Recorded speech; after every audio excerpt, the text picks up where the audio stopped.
எல்லாருக்கும் வணக்கம். ஐயா சுபவீரபாண்டியனை பற்றி ஒரு பதிவு பார்க்க போகிறோம்.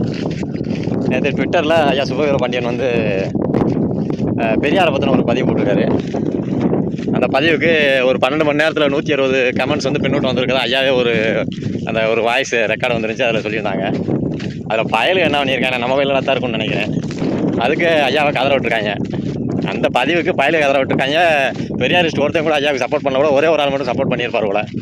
அவரே அந்த பேரை சொல்லி ஐயா வந்து சொல்கிறாப்புல. என்ன சொல்கிறாப்புல, ஒரு பதிவு போட்டேன் 12 மணி நேரம் ஆச்சு, 160 சில்லற பேர் பதில் சொல்லியிருக்கேன். அதில் எல்லாருமே என்னையும் பெரியாரே வந்து தப்பாக பேசியிருக்காங்க. ஆனால் ஒருத்தன் கூட ஒருத்தன் கூட எனக்கு ஆதரவாக, ஒரே ஒரு பையன் மட்டும் ஆதரவாக இருக்குது. அந்த பையனும் என்ன, எத்தனை பேர் கழுவி ஊற்றிக்கிட்டு இருக்காங்க, நீ வாட்டுக்கு ஏதாவது தப்பாக போய் முடிவு பண்ணிக்கிறாத, நான் ஒரு ஆள் ஏதாவது சப்போர்ட் பண்ணி பேசுகிறேன்னு சொல்லிட்டு என்னத்தை அந்த ஆள் ஒரு ஆறுதலாக ஒரு 2 வார்த்தை சொல்லியிருப்பான் போல.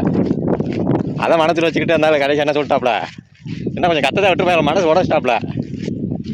யாருமே பூரா எல்லாத்துக்கும் வேலை இருக்குது போல, நான் தான் வெட்டியாக வேலை இல்லாமல் இப்படி சுற்றிக்கிட்டு உதாரணமாக நான் பதிவு போட்டுக்கிட்டு தெரியறேன் போல அப்படின்ற மாதிரி மனசில் நினச்சிக்கிட்டு, எல்லோரும் வேலை பார்க்குறீங்க, நான் ஒரு ஆள் தான் வேலை இல்லாமல் இந்த வேலையை பார்த்துக்கிட்டு இருக்கேன், நான் இந்த வேலையை பார்க்குறதுனால பையில கமெண்டில் என்ன வேலையை பார்த்துக்கிட்டு இருக்காங்க அப்படின்னு சொல்லிட்டு கடைசியாக கத்தி அழுதுருக்காப்புல. அந்த பதிவு தான் பார்த்தேன். நீங்களும் போய் பார்க்கலன்னா பாருங்கள். அதில் ஒரு சின்ன கிளிப்பை வந்து நான் பின்னாடி ஜாயின் பண்ணி விடுறேன் வீடியோக்கு. இந்த ரெக்கார்டு வந்து நல்லா இருந்துச்சு பாருங்கள்.